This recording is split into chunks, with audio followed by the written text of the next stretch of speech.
PR পদ্ধতি বা সংখ্যানুপাতিক পদ্ধতিতে নির্বাচন বাংলাদেশের জন্য বড় একটা ডিজাস্টার বা বিপর্যয় বয়ে আনতে পারে বলে মন্তব্য করেছে অ্যাক্টিভিস্ট, ব্লগার ও লেখক পিনাকি ভট্টাচার্য।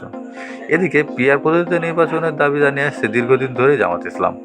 সেই সঙ্গে প্রসঙ্গ টেনেই তিনি আরও বলেন, আমার বিশ্বাস জামাত ইসলাম পিআর কী জিনিস সেটা বোঝেই না। সম্প্রতি প্রবাসী সাংবাদিক কনক সারোয়ারের ইউটিউব চ্যানেলে কনক সারোয়ার নিউজ এডি ইউনুস কি সুষ্ঠু নির্বাচন আয়োজনে সক্ষম হবেন শীর্ষক শিরোনামে এক আলোচনায় পিনাকি ভট্টাচার্য এসব কথা বলেন। ওই টকশোতে আরও অনেকেই উপস্থিত ছিলেন। তাদের মধ্যে প্রবাসী সাংবাদিক ইলিয়াস হোসেন, পিনাকি ভট্টাচার্য এবং কনওয়ার সারোয়ার। পিনাকি ভট্টাচার্য বলেন, পিআর পদ্ধতি বাংলাদেশের জন্য একটা ডিজাস্টার, সিরিয়াস ডিজাস্টার হবে। অলরেডি উচ্চকক্ষে একটা ডিজাস্টার হয়েই গেছে, এরপর আবারও এই পিআর, এতে মানুষের হাত থেকে ক্ষমতা চলে যাবে। তিনি বলেন, জামাতে ইসলামে যদি একগুয়ে একরোখা হয়ে পিআরের পক্ষে দাঁড়ায়, তাহলে আমাকে আবারও একগুয়ে একরোখা হয়ে পিআরের বিপক্ষে মানুষকে বোঝাতে হবে।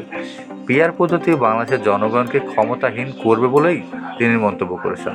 তিনি বলেন, আমার বিশ্বাস জামাতে ইসলামী পিআর ঠিকমতো বোঝেইনি। সরি টু সে, বিষয়টা বলতে হচ্ছে, তারা কিন্তু সত্যিই বোঝেনি। এত বিজ্ঞ একটা রাজনৈতিক দল, ওনারা যে কেন বুঝতে পারছে না আমি এটা জানি না। দরকার হলে ডিবেটে ডাকতে পারেন আমার সঙ্গে যদি মনে করেন, কিন্তু শীর্ষক নেতাদেরকে ডাকতে হবে একদম, উল্লেখ করেন তিনি। জামাত কি আবারও ঐতিহাসিক ভুলের দিকে যাচ্ছে?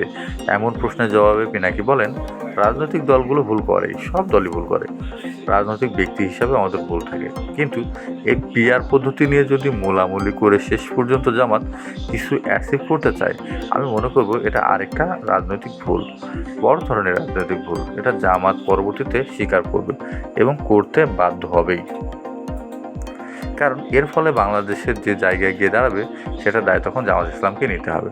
তিনি বলেন, আরেকটা বিষয় হচ্ছে, এটা রাজনৈতিক দলকে বুঝতে হবে যে রাজনৈতিক দলগুলো কেন মনে করে যে আমরা দেশের মালিক। আসলে তা তো নয়। কয়েকদিন আগেও তো একটা জরিপে বেরিয়েছে, তাই না?